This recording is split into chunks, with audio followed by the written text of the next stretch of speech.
Okay, guys, it's Randy B, and it's time to have a conversation. I think it's always time to have a conversation. And tonight we are discussing, as we are in Peru, can we just say that we have had a great trip in Peru? Hey! And I just want the audience, the folks that are here to see this is a table full of black folks in Peru, and understand there are double the number of people that are here with us on this trip. But today, the blessing is that we're here with Claire, Up in the Air Claire, who is the president, CEO, founder of Up in the Air Life. And you've curated, like, how many trips? What have you done? Tell us about Up in the Air. We started back in 2013. I think we've had, to date, maybe like 30 or 40 trips right now. We go to about 20 different countries, and we have thousands of clients. We've been a lot of places, and we really cater to people who really want to explore the world in a luxury way, and for people that look like you, predominantly. What is it to you, or what has it meant to you, or how is it different traveling with people, other black people, or other African Americans, or other people that look like you? My name is Charma Wilson. I'm a pediatrician in North Carolina, and it's important for me to travel with people that look like me because we do find we have commonalities, and there's no assumptions amongst a group of people who look like yourself when you're actually out traveling. You do find commonalities. You find people that you'll end up becoming friends with after your travels, and then maybe even learning how to do some travel with smaller groups within those new friendships. So it's been a wonderful experience for me to have a travel, a forum like Up in the Air Life, to travel with other African Americans. It's been an awesome experience for me. This is probably my 5th trip with Claire, and it is an amazing upscale luxury accommodations. I don't plan on taking many more trips other than with Up in the Air Life, because the locations that she takes us, they're not just touristy, but we do things that are off the beaten path, things that aren't always as common as your tourist attractions. So I really, really enjoyed the people I meet here are fantastic. And I've made some friends, some lifelong friends, some dear friends. So it's really been quite an experience. I think it's important when traveling with people that look like you, especially when you enter in situations where you have stares or comments, or even I've been to places where people actually record you. And if you're by yourself or you're with other people who don't understand why you feel the way you feel, it can alienate you. So to be with someone, or just one person that can relate, that you can vent to, because it's amazing to me how, as a black person, when you voice your concerns or feelings, it's considered whining. My name is Roz Barbour, and I've been traveling a long time. I think that for me, traveling with a group of black travelers is comforting. The first question I'm always asked at my job, when I meet people, are you in the military? Because that's the only way black people can travel, is if you're in the military. And that annoys me, and I never hear you ask another soul, because it can be someone at work, we can talk about travel, and they say they travel. It's like, oh, that's great. Oh, you've been traveling since you were younger? And then they ask me, and I was like, oh, you travel? Are you in the military? Were you in the military? That being in a comfort zone where you don't have to worry about what other people are thinking or feeling, or walking into a shop in Iceland and somebody follow you around the shop, where you see somebody else stealing in the shop. It's like, I don't have to risk my life and my career and everything to come steal a pair of sunglasses, But it's those kinds of things, or being touched. Just here in Peru, it wasn't a Peruvian though, but somebody reached out and touched my hair yesterday when we came down from Machu Picchu, and that's something I deal with in America on my job all the time, and people don't touch each other like that. So it's just comforting, so you don't have to worry about what somebody's thinking, or why do you do that? Why do you put that on your hair? Why? What's that skin thing you're doing? Or it's okay. They don't mean anything if they're staring or touching, but no, it is. That's my personal space, and so that's the part that it's a comfortable environment. I mean, I'm still interact with people of all different nationalities, and even have traveled with them. But it's different when you're one of that group as opposed to being the. This is my first group trip, period, in life, and I've traveled a bit. And I was a little concerned at first because, there's just so many personalities. So I had some concerns, but I really wanted to do this. So I was just like, bump the concerns. To me, traveling with a group of black travelers, and the reason why I chose this particular company, why I chose Claire's company, is because traveling with black people to me is one, comforting, and two, empowering. So it's comforting to me, kind of like what Roz was saying, because I don't have to always explain myself. And I also don't have to, I could say something referencing something from our culture and people understand what I'm saying. Like yesterday I was on the bus and I was like, y'all need to call me Hillary moving forward.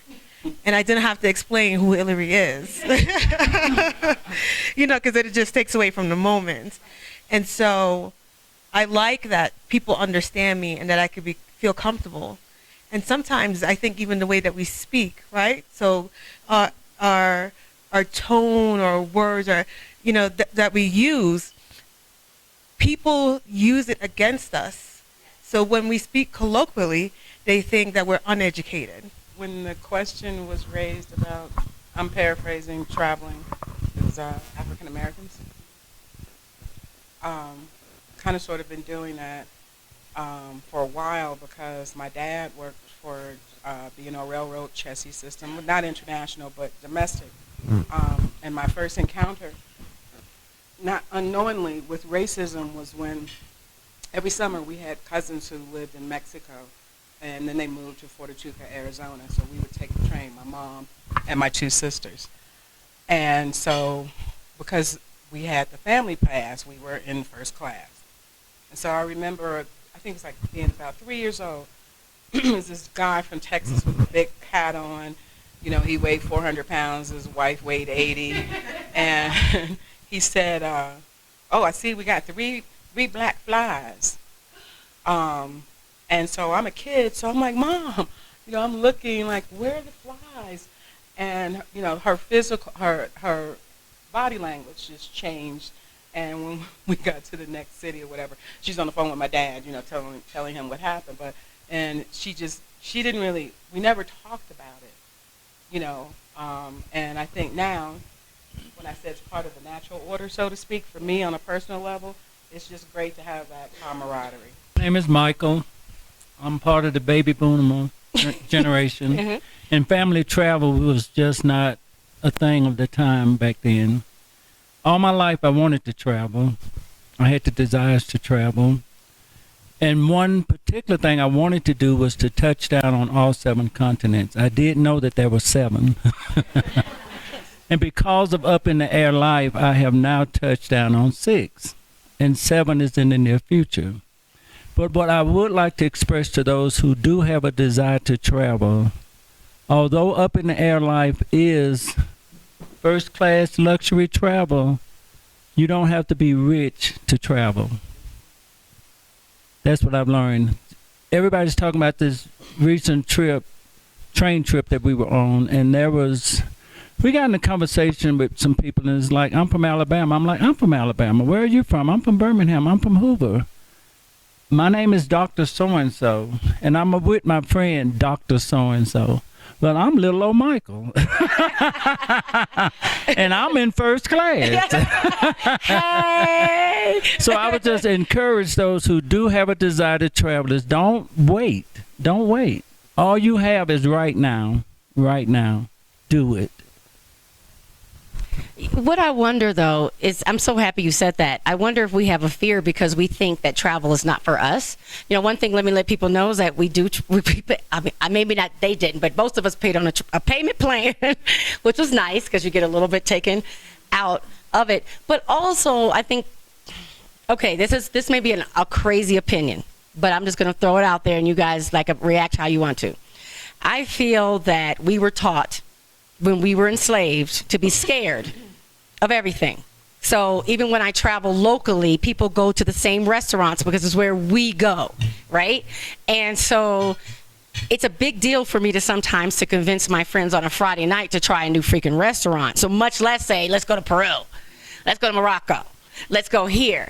And so what I would like you guys' opinion on, Claire, we'll start with you, is do you think that we have an innate fear that we don't even recognize to try new things and to experience the world? Wow, that's a good question. I think it's a mixture of both. I think first and foremost, like for me, when I grew up, I didn't know anybody who traveled. It wasn't until like 8 years ago with Facebook that I joined different Facebook groups where I saw a lot of people who looked like me traveling, and not only were they women, but they were going by themselves. They were in hostels. So I just think that social media and Facebook group has really opened it up. So now like I see somebody on hiking in Chile on these rainbow mountains and they look like me and I'm like, oh yeah, I could do that too. But when I saw other people doing it on National Geographic or whatever those pages, I didn't see myself. I didn't see myself at the Belmont. I didn't see myself in any of these spaces. And so it took seeing other people doing it or knowing other people to say, oh, yeah, I can do that too. So I'm coming from a slightly different perspective. I grew up in Europe. So we've been traveling since we were born, pretty much. Right. But I grew up in London initially. So for the first 11 years of my life, we always went somewhere. And then when I came to the United States, I noticed that people didn't travel, and I was like, what do you mean you don't travel? I don't understand, you know? And so when my mother asked one of her friends, her African-American friends, to come on vacation with us, she goes, wait, what? What am I doing? You know, she was confused. So I think it's an American phenomenon more than anything else. Yeah, and it's kind of sad, because I'm like, what is the, I don't know what it's interesting hearing this stuff. Like, I don't know what the block is for travel. Yeah, but it's just so odd that it's so different depending on where you're from, because I've been traveling forever. I can't imagine not traveling. Yeah, and so Americans get typically 10 days vacation, but if you look at other countries like Europe, Sweden, they get at least 30 days Right. or more. And so for most Americans, if you only get 10 days, if you have a family of children, you're probably taking off days to take your kid to the doctor. And by the time you wean down those days, you don't really have that much vacation time or money. Yeah, yes, I hear that, but I also feel as if that we are in a world where we feel as if we have to do twice as well to get half as much, right? I mean, most of us were raised that way. Like literally our parents told us that and thought it was okay to tell us that. And so even if we have 10 days and we've taken 5, whereas our white counterpart may take those other 5 or may take 10, we won't do it because we don't feel we have the luxury to do it, right? Because we've been conditioned. I thought the most powerful word you said tonight was conditioned to believe that we don't have the luxury to do what our white counterparts can do, right? That is being the lazy one. The lazy one. But do you think other people consider that? Do you think that that is right? And so, you know, I travel extensively, and even in the United States, I see people, and they're loud. I mean, people are having a good time. Woo, yeah, go Alabama, whatever their team is, and the minute there becomes a gathering of more than 4 black people, it becomes a problem. And so I think that we are always worried about how we appear.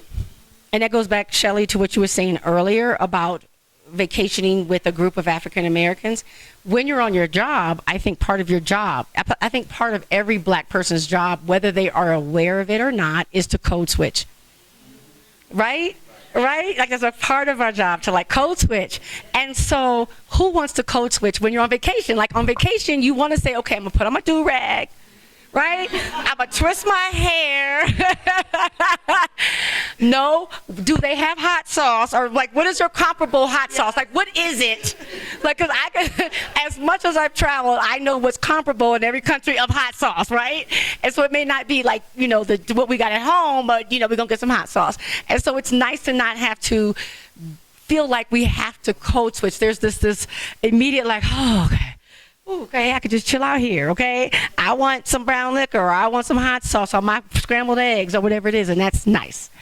I think also there's some things that we're not talking about that's really key to our conversation that goes back generationally. And so there's socioeconomic things that we're not talking about. And so for me, I always think about, they call it the black tax. right? Where I'll talk about my own personal experience. Growing up, so I'm one of three, and growing up, my dad was like, you got to go to school, you got to go to school, you got to go to school, got to go to school. And then I go to school, I get a job, and then now my job is to support the family. I'm supporting my sister who's married and has 5 kids. So the husband is there. I'm supporting my younger sister. Like, I'm helping out the family so many ways, because growing up, we didn't talk about money. We just didn't have it. That's all we knew. We ain't got nothing. There is no money, so don't ask for nothing. We're not going nowhere. We don't ask for nothing. So I didn't learn how to manage money when I got money. And when I first graduated, when I graduated out of undergrad, I made like a little bit of money. Little bit of money. I had like, $80 left when I was done. And that $80 didn't belong to me. I was helping out my family. And so what I had to learn was, 1, how to manage money, right, better. 2, I had to learn that my family is not my responsibility. Like, I was just feeding into a lot of the problems. So every month I'm paying your phone bill. Okay, it's been 2 years. You're not going to get yourself together? I really had to cut people off. I was helping to support both my sisters, my father, and my aunt. And I little by little, I had to psychologically learn to cut them off. Because it's not my job to support you. You're a grown person. You're still working. You are capable.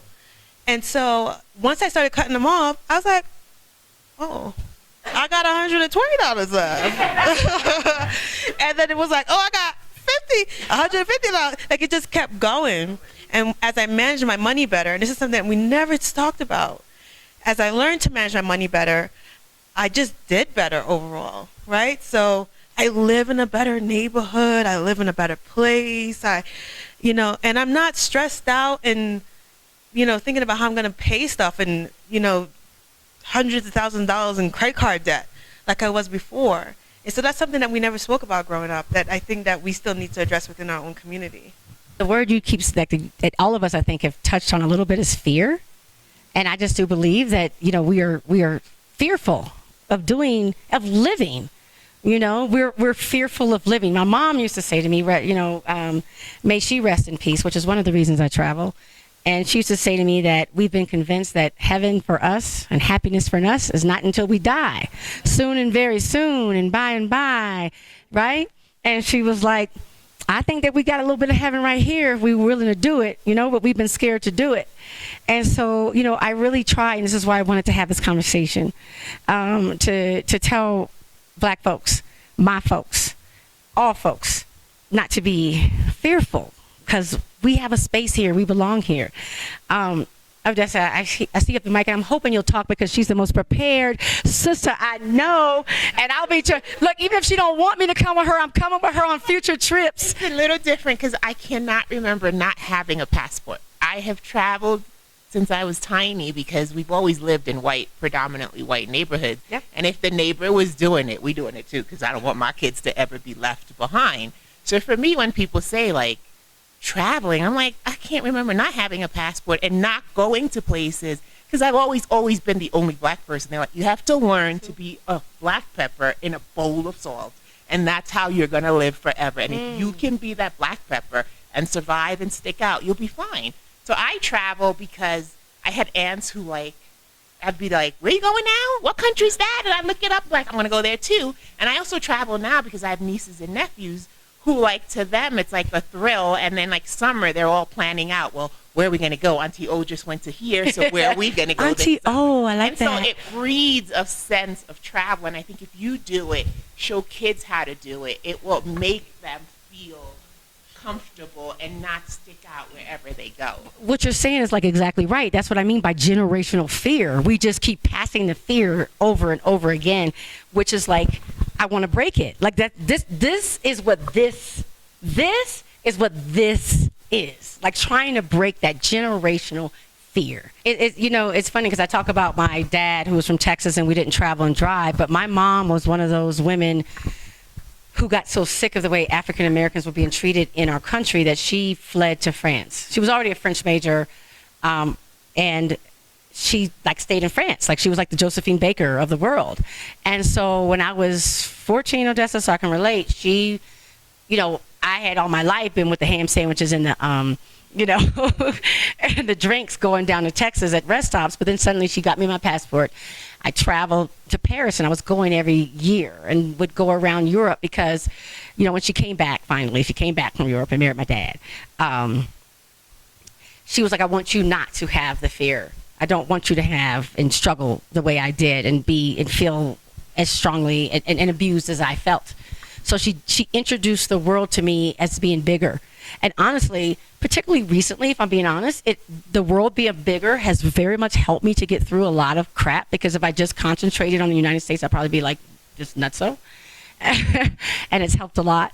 But I really would like to have you say a few words, because so Claire, I didn't know her before I took my first up in the air trip. And just so you know, I was writing for the blog Randy B, and I said I was going to travel with a bunch of Black travel groups. I did and then I did Claire, and then I could not finish the story because I was not going to do any more than Up in the Air Life, because it was the best and I couldn't go back. You know, they say women can't go back. But I admire her for investing in what a lot of people, in us, right? And recognizing that we like nice stuff too, right? I like nice stuff too. I mean, I may need to pay for it on a payment plan, but I like nice stuff too, right? I like my little swag when you go into the room and y'all have left us gifts and things like that. I like it and I appreciate it. So I'd love for you for a minute just to share like what your vision was for a second, and you know, I appreciate that. Yeah, thank you. For me, I think it was about 8 years ago, I was in different travel groups, and I was doing a lot of travel there. That's where I kind of sparked everything. And I rebranded myself to Claire. That's not my real name. A lot of people don't know that. And I created this persona of who I wanted to be. So I chose who I wanted to be. And I created the company because at the time, nobody was doing luxury or upscale. It was always hostels. And I remember talking to one travel group like, hey, can we get a hotel? And they were like, no. And I was like, hey, can I like help you be a welcome committee? And they were like, no. So I started Up in the Air Life because I was always planning stuff, but it grew into this thing where I worked for a Fortune 500 company in sales for over a decade. And so in that process, they would take us on these elaborate vacations every year when we hit our numbers. Every day we would come back to our room and get Tiffany certificates, and they would say, hey, tomorrow, it would be a note signed by the CEO of the company, like, hey, tomorrow come to the lobby, Tiffany's there. Pick out whatever you want. Every day I would show up. The next night they would have a video camera in my room. The next night a GoPro. The next day it would be like, you got a whole bunch of cash. Go to the lobby and pick it up. And so I was being treated in this amazing way. I was traveling with my counterparts, which were type A white males that took me to restaurants. They would take me and they would go on Zagat and look it up. And I didn't know any of this stuff. So after learning about this stuff and experiencing this and then meeting a lot of the Black travel community, I realized like, we don't have those experiences for a lot of us, but not because we can't afford it, because we don't know anybody. And so I was like, you know, I want to create this space that we can do things that we don't normally have access to. Like yachting is like one of my huge passions. When you go yachting, you don't see Black people. It's not because we can't yacht. Our dads didn't grow up yachting. Those people on those boats, their dad grew up sailing. They learned sailing from their dad. It does not cost a lot to rent a yacht. It costs about $3,000 to rent a monohull boat in Croatia. But we can't do that because we can't sail. So we got to go to Yacht Week or wherever and pay a lot more money. But I think giving people access is where like the passion is for me. Like this is truly a passion thing where I get excited to see everybody excited. And I came from a job where I was doing a lot of things, getting paid a lot of money to do presentations and travel the world. And I quit it last year because I just felt like I was severely unhappy. I went from being extremely happy to feeling unfulfilled, unappreciated. And now I get to call my own shots. I live in Mexico. You know, my life is I get teary-eyed when I talk about it. My life is different. I went from making a lot of money to I don't make as much now, but my life is so much more fulfilled. You know? And so I'm excited to see where the company's grown. From the moment when we started in 6 years, we probably quadrupled by 10. You know, this year we're still past millions of dollars this year. But being a black-owned business, it is extremely difficult or impossible to scale your business without investors. So when you look at like my counterparts, they get hundreds of thousands of dollars, millions of dollars investors. We don't get that. And so anyone who's a business person, or for all of you guys, your C-levels and your doctors, you know, we face so much pressure and corporate PTSD in the workplace that when we finally get time off, you want to feel safe, right? Even like at the hotel in a group, being able to have an advocate, like when I go to the front desk and I talk about the issues, they quickly respond like, nope, it's fine. Nope, nope, nope. And I have to like fight. Like if I'm not black, I don't think they would talk to me like that. And so anyways, I'm excited to be on this journey with all of you guys. It's exciting. It's empowering. And for me, my next stuff and my passion projects is to do other things. To start a brand, I want to empower women to step into their passion of what they want to do. Because when I grew up, my family didn't support me as far as what I wanted to do. It was very much fear. You have to go to college. You have to do this. It took me 10 years to graduate because I didn't want to be there. I dropped out of school because my parents ran out of money. And so I resented them for a decade. I forgave them now. We're good. I was angry because I left school with now like over $100,000 worth of debt because I had to put myself through school. For what? I have a degree in computer science. I'm really smart, but I don't do that. I actually worked in sales as a sales engineer. So I say that to say, if we can empower our own people to do what your kid is passionate about, I always joke, in my book, I'm going to talk about, imagine what I would be. I mean, maybe I wouldn't. I always would say, imagine if I would be if my mom would support me or if my dad would have supported me from 10 and told me you could do whatever you wanted. I had a business at 7. I was mowing lawns. But they don't, you know, the challenge, and I love my parents, but this generational thing, they don't see what I do. Now they do, but for years, they don't see it as an accomplishment, you know? I told my mom, like, hey, the Washington Post is looking to cover me, and they're like, for what? My dad told me one time, you're the busiest unemployed person I've ever seen. But I mean, to hear those things from your parents is extremely hurtful. But I think it's very common for black people to feel like if you step outside that box, you start traveling, we don't appreciate that. They appreciate physical things. So anyways, I hope to empower people to do what they want to do. And what you said, how you said, like, stop living from your family. The moment I chose to not live for my family, it meant I wasn't home every Christmas and Thanksgiving. I picked one. It meant that I didn't have a U.S. phone last year. I had a Mexican phone. And my parents had to call me on WhatsApp, and I had to teach them. It meant that I sacrificed a lot of things to have most of my time that I didn't get when I worked a corporate job with people who didn't respect me, where I was constantly the number one person but had to defend myself over the lowly white guy who had a comment about me. I had to defend myself. And one time I said, you know what, check the stats, and let's talk about this later. Because when I check the board, I know where I am. This person ain't closed one deal, but I have to acknowledge. And this is common. This is what all of us experience. And so when we go on vacation, like, this is our time to relax. Honey, you have empowered. You've empowered me. You've empowered me, for sure. Right? So you've empowered me, and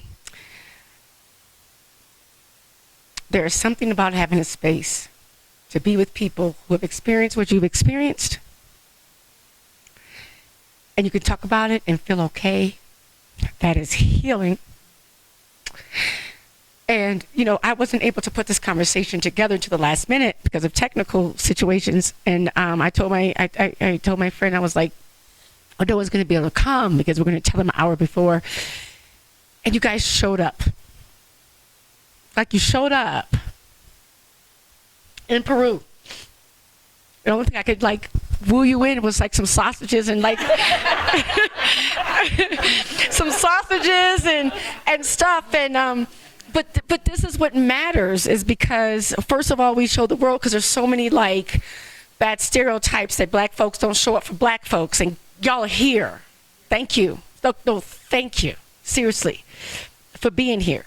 And I'm not even thanking you for me. I'm thanking you for all the people, because I want us to release the fear, the generational fear that we have before, and let every black person know that the world is theirs and they belong.